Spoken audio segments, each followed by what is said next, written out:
Wait, it's actually breaking the stereotypes Yes. of accountants. Well, thank you, Mr. Toastmaster. You'll know the purpose of the speech soon enough. So, good evening, Mr. Toastmaster, fellow Toastmasters, honored guests. Tonight, I would like to draw a distinction between basic 101 accounting concepts, which may be boring, and more data analysis, managerial accounting reports that help drive management decisions. So in this process, I would like to break the stereotype of accounting as being a boring, meaningless topic that has nothing to do with building a business. So by doing that, I want to give you guys food for thought for your business or your management position, or even if you're just curious about the company you work for, some items that can be included in your managerial accounting report. So the first item I would like to discuss tonight is quantity. And this could be as simple as the number of sales that you made. And now your business is going to be very different if you made one sale versus making one sale that earned $20,000 versus 20 sales that earned $1,000 each. You're going to have much more exposure in the first scenario. And if you don't get that sale the next month, you're going to be in a lot of trouble. Now, one sale versus, say you lost 5 of the 20 sales. And then another measurement you could use for quantity is the number of calls completed. Say you are making sales calls. Say you are picking up the phone and making even cold calls. You want to know a benchmark for that particular business on how many calls you have to make in that day to be effective, and to evaluate whether or not you can continue with this project, or maybe you would have to let it go. And if you have a team, you want to know if your team is off task and if they're meeting the benchmarks that would make them productive salesmen. So the next category I would like to talk about tonight is quality. And this is a very important measurement for your business, which is the percent of customers that you retain. I happen to know that a large portion of the business I'm affiliated with, DeVoe Automotive, comes from repeat customers. Now, if you're not getting a large chunk of your business from repeat customers, that should tell you a couple of things.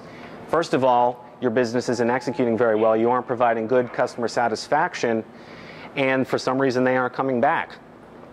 Maybe something's wrong with your product as well. There are about 1 million ways that you could spin that one. And as far as other things that could have to do with percent customers retained, just like I said, a longer-term vision for your business is not possible. If you're not retaining customers, you will run out of energy and resources in keeping those customers coming back, in not succeeding in bringing those customers back again and again. So the third measurement I would like to introduce to you all for your accounting analysis is timeliness.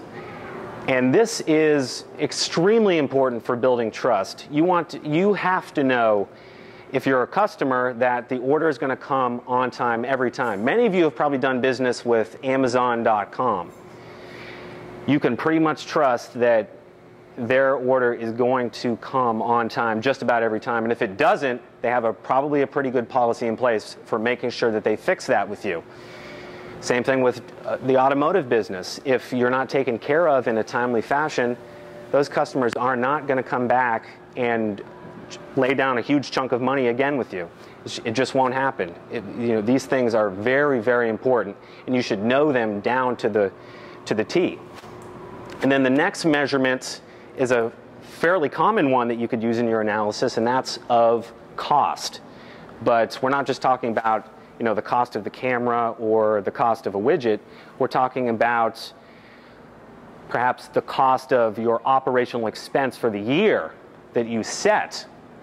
and whether or not you are following step by step with that budget.